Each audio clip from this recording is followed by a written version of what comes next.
నమస్కారం మేడం. నా పేరు షర్మిష్ట. ముందుగా రథసప్తమి శుభాకాంక్షలు.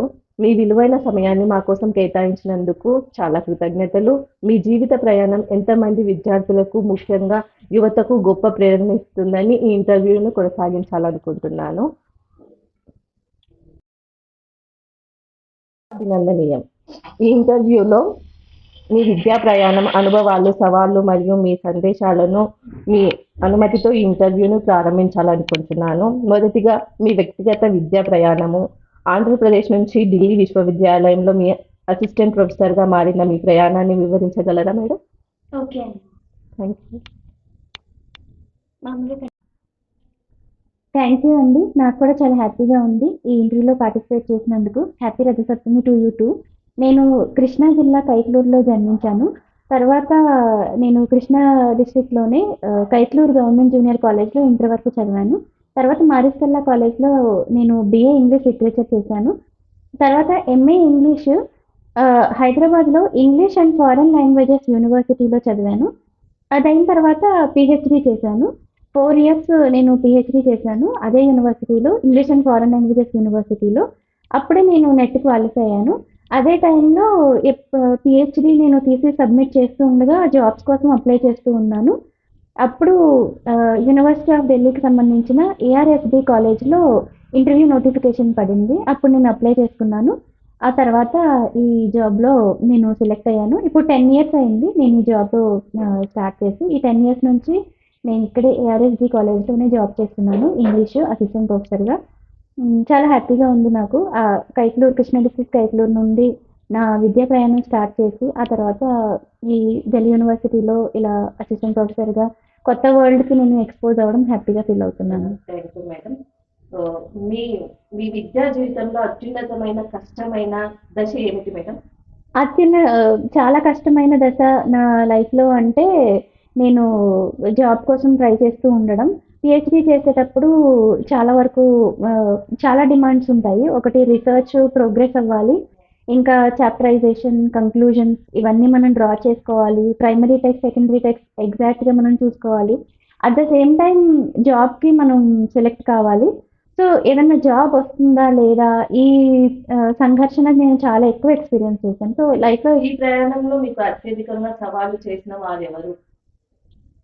యాక్చువల్గా నేను అనుకోవడం ఏంటంటే, మనకి ఒక పర్సన్, ఒక సిచ్యువేషన్ ఏదో మనకి సవాల్ ఇవ్వదు. మన ఓన్ సెల్ఫే మనకి మనకి ఎక్కువ ప్రాబ్లమ్స్ క్రియేట్ చేసేది మన ఓన్ సెల్ఫ్.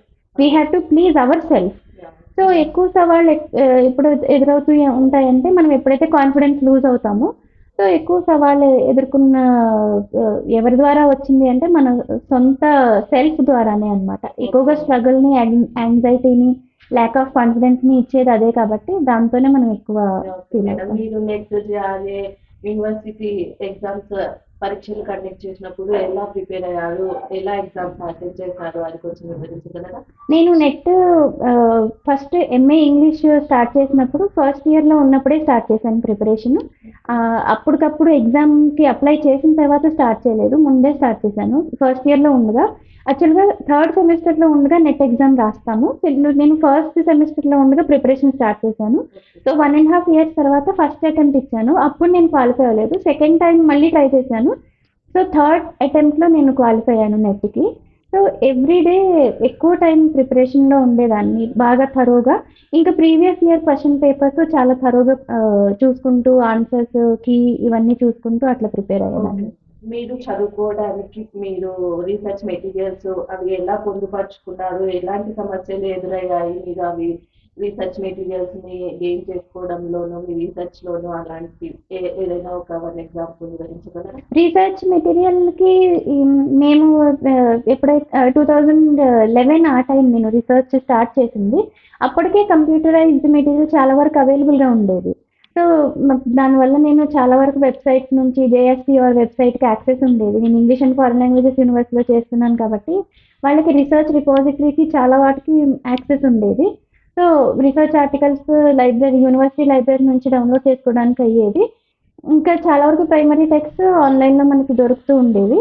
సో అలా నేను కంప్యూటరైజ్డ్ మెటీరియల్స్ ఈజీగా దొరికాయి కాబట్టి ఎక్కువ ప్రాబ్లమాటిక్గా ఏమీ లేదు. ఇంకా ఎడిటింగ్, ప్రూఫ్ రీడింగ్ ఇవన్నీ బాగా నేను నేర్చుకునేదాన్ని.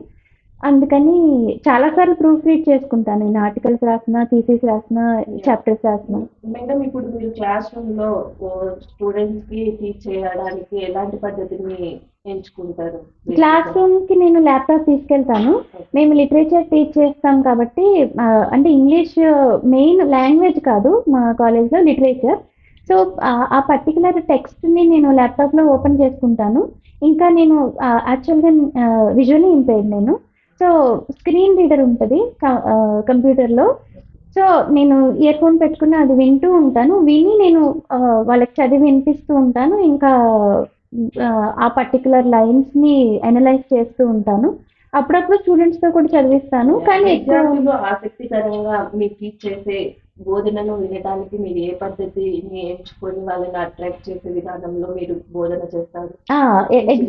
ఎగ్జాక్ట్లీ.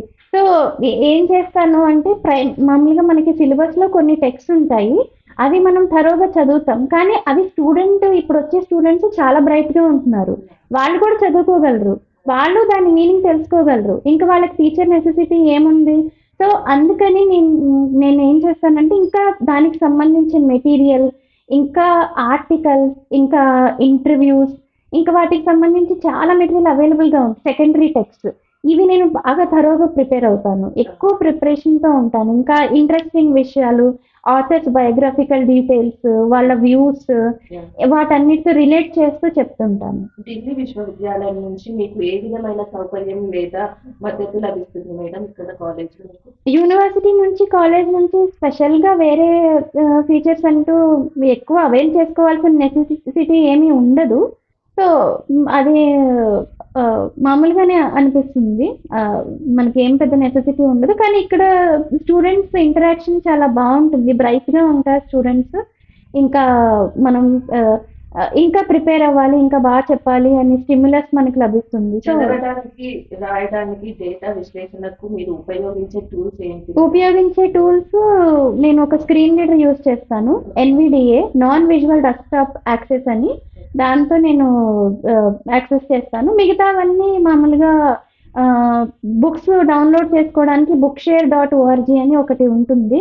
అది ఓన్లీ ప్రింట్ డిజేబుల్డ్ వాళ్ళకి మాత్రం యాక్సెస్ ఉండే ఒక వెబ్సైట్. దానిలో బుక్స్ అన్నీ ఉంటాయి. సో దాని నుంచి డౌన్లోడ్ చేసుకుంటాను. ప్రధాన పరిశోధన ఆసక్తులు ఏమిటి మేడం? నా primary research interest post colonial literature, feminism, అలాగే ఈ రీసెంట్ అంటే నేను ఫస్ట్ PhD స్టార్ట్ చేసినప్పుడు, తర్వాత కూడా నేను రెగ్యులర్గా ఆర్టికల్స్ అవి రాస్తుంటాను, ఇంకా చాప్టర్స్ కూడా రాస్తుంటాను. సో నేను రీసెంట్గా అయితే music theory, standup comedy in India, film studies in India, ఇవి నా రీసెంట్ ఇంట్రెస్ట్. ఎప్పటికప్పుడు రీసెర్చ్ ఇంట్రెస్ట్ చేంజ్ అవుతూ ఉంటాయి. మీరు మీ దృష్టిలో ఉన్న కారణంగా మీరు ఎప్పుడైనా వివక్షలను ఎదుర్కొన్నారా? ఎక్కువ ఈ డిజబిలిటీ ఉండడం వల్ల ఎక్కువ ప్రాబ్లమ్సే వస్తూ ఉండేవి. అంటే ఎక్కువ మా ఊరు కైట్లూరు చెప్పాను కదా, అయితే అక్కడ ఎక్కువ మందికి అవేర్నెస్ ఉండదు. మా రూరల్ అవడం వల్ల మా రిలేటివ్స్కి చాలా అవేర్నెస్ ఉండదు. కానీ మా పేరెంట్స్, ఇంకా మా బ్రదరు, ఇంకా మా హస్బెండ్ అండ్ మా చిల్డ్రన్ అందరూ చాలా సపోర్టివ్గా ఉంటారు. సో ఒక మంచి సోషలైజ్డ్ ఎన్వైర్న్మెంట్ క్రియేట్ అయింది. మా బ్రదర్ ఫ్యామిలీ, మా బ్రదర్, మా సిస్టర్ ఇన్ లా, ఇంకా వాళ్ళ చిల్డ్రన్, సో అందరూ అన్నమాట. జీవితంలో అత్యున్నత కష్టమైన దశ ఏంటి మేడం? కష్టమైన దశ అని కాదు కానీ ఎక్కువ ఛాలెంజింగ్ ఫేజ్ నేను TIC టీచర్ ఇన్ఛార్జ్ చేసినప్పుడు నాకు చాలా ఛాలెంజింగ్గా, ఎగ్జైటింగ్గా కూడా అనిపించింది. ఈ టైం టేబుల్ ప్రిపరేషన్, ఇంకా చాలా వరకు అడ్మినిస్ట్రేటివ్ అడ్మిషన్స్ ఇవి ఉండడం. సో నాకు ప్రొఫెషనల్ లైఫ్లో నాకు ఎక్కువ కాన్ఫిడెన్స్ ఇచ్చింది, ఛాలెంజింగ్గా ఫీల్ అయింది అయితే ఆ ఫేజ్. మీరు అసిస్టెంట్ ప్రొఫెసర్గా జాయిన్ అయ్యి ఇక్కడ ఢిల్లీలో ఎన్ని ఇయర్స్ కంప్లీట్ అవుతుంది మేడం? నాకు 10 years కంప్లీట్ అయింది ఇక్కడ జాయిన్ అయ్యి. ప్రతిరోజు మీకు ప్రేరణ ఇచ్చేది ఏమిటి మేడం? యాక్చువల్‌గా ఎవ్రీడే ఏదో క్రెడిట్స్ ఇదేమీ లేదు. కొన్ని డేస్ అయితే చాలా లోగానే ఫీల్ అవుతాం. కానీ నాకు అన్నిటికంటే ఎక్కువ ఇష్టమైనదైతే రీడింగ్. సో, ఎవ్రీడే ఏదో ఒకటి రీడ్ చేస్తూ ఉంటాను. సో, వేరే వాళ్ళ లైఫ్స్ గురించి తెలుసుకుంటూ ఉంటాం కాబట్టి, మన లైఫ్‌లో ఏదో ప్రాబ్లమ్ ఉందనో, లేకపోతే ఏంటి నాకెందుకు ఇంత చాలా మిజరీ ఉంది అనేది మనకనిపించదు. సో, బుక్స్ నేను చదువుతుంటాను. అందరికీ అదే చెప్పాలనుకుంటా. బుక్ రీడింగ్ ఒక్క హ్యాబిట్ మనకి ఉంది అంటే మనం చాలా లైవ్లీగా ఫీల్ అవును అవుతాం. మేడం. ఇప్పుడు విద్యార్థులకు మీరు ఇవ్వవలసినటువంటి సందేశం ఏమిటి? ఈ nowadays generation is going to very fast move on. ఇప్పుడు యంగ్ పీపుల్ చాలా వరకు నేను చెప్పాలనుకున్న విషయం వాళ్ళ టైంని టైం చాలా ప్రెషియస్ కాబట్టి మంచిగా యూజ్ చేసుకోవడం, ఇంకా బుక్ రీడింగ్ హ్యాబిట్ డెవలప్ చేసుకుని కొత్త కొత్త విషయాలు తెలుసుకోవడం.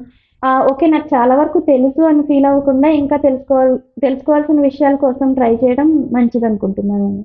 మీ దృష్టిలో విజయం అంటే ఏమిటి మేడం? నా దృష్టిలో విజయం అంటే ఏంటి అంటే, మనతో మనం గెలవటం. నిన్న మనం చేయలేని పని ఈరోజు చేయగలగటం. సో, ఎప్పుడైతే మన ఓన్ సెల్ఫ్ సాటిస్ఫాక్షన్ మనం రీచ్ అవుతామో, మన ఓన్‌గా మనకే అనిపిస్తది. ఓకే. నువ్వు నిన్న ఇది చేయలేకపోయావు, ఈరోజు చేయగలిగావు.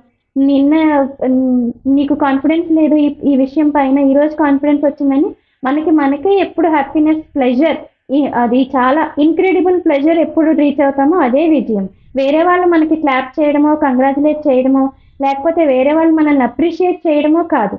మనల్ని మనం అప్రిషియేట్ చేసుకోగలిగే పొజిషన్ మనకొస్తది. అప్పుడే మనం రియల్ విజయం అని ఫీల్ అవుతాం.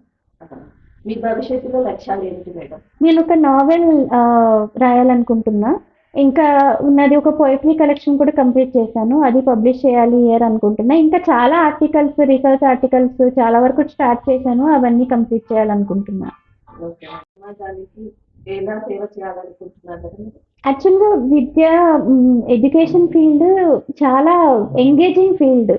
ఇప్పుడు నేనొక టీచర్‌గా, ఒక ప్రొఫెసర్‌గా కొంతమంది స్టూడెంట్స్‌ని ఇంటరాక్ట్ అయినప్పుడు వాళ్ళకి ఈవెన్ విమెన్‌కి కూడా ఏమన్నా కొంచెం ఫీలింగ్ ఉన్నా నేను కొంచెం ఎలా ఏ పనైనా చేస్తాననే ఫీలింగ్ విమెన్‌కున్నా, ఇంకా వేరే డిజబిలిటీస్‌కి సంబంధించి వాళ్ళకేమన్నా కొన్ని కొన్ని ఉన్నా అవన్నీ వాళ్ళు పోగొట్టుకోగలుగుతారు. ఓకే. సో, ఆ విషయంలో విద్య ద్వారా సొసైటీలో చాలా చేంజ్ అనేది ఏర్పడుతది. అంటే ఓన్లీ టీచింగ్ ఫీల్డ్ ద్వారానే మనం డైరెక్ట్‌గా పబ్లిక్‌తో ఇంటరాక్ట్ అవ్వగలుగుతాం. సో, మనం ఎప్పుడైతే ఏ పనైనా పర్ఫెక్ట్‌గా చేయగలుగుతాం, టైమ్ టు టైమ్ మనం చేస్తాం.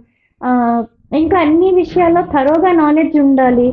ఏదైనా ఒక క్వెషన్ అడిగితే మనం ఆన్సర్ చెప్తాం. ఇలా మనం ఉన్నాము అంటే మన స్టూడెంట్స్‌కి మనం ఒక మంచి రోల్ మోడల్‌గా ఓకే. ఇలా నేను అవ్వాలి అని అనుకునే విధంగా మనం ఉండడమే మనకి సొసైటీలో వచ్చే చేంజ్. మ్యామ్ మీరు ఇంత చిన్న ఏజ్‌లో పీహెచ్‌డీ చేయడానికి మీకు ప్రేరణ ఇచ్చింది ఎవరు మేడం మీ లైఫ్‌లో?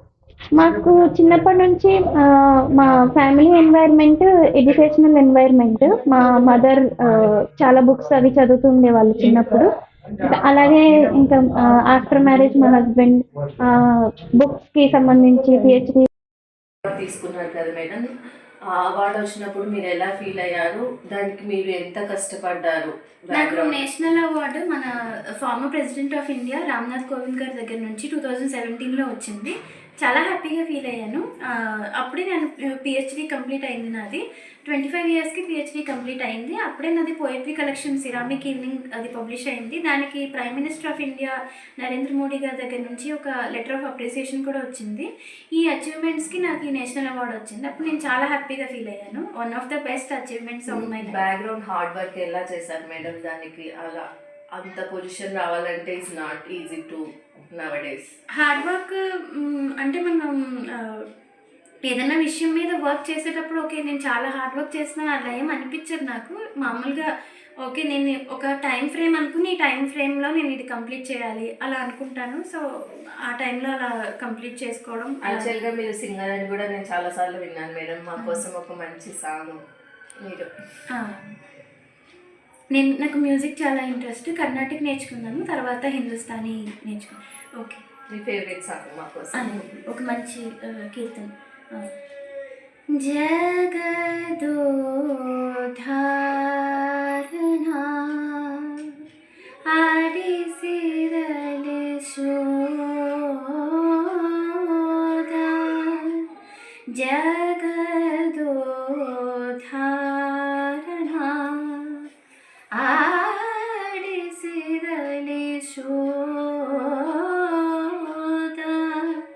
ಜಗದೋದ್ಧಾರನಾ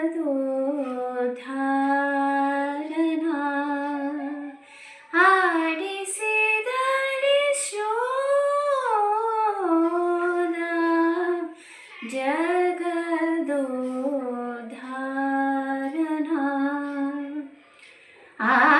ಆಡಿಸಿದಲಿ ಶೋಧ జగదోద్ధారనా.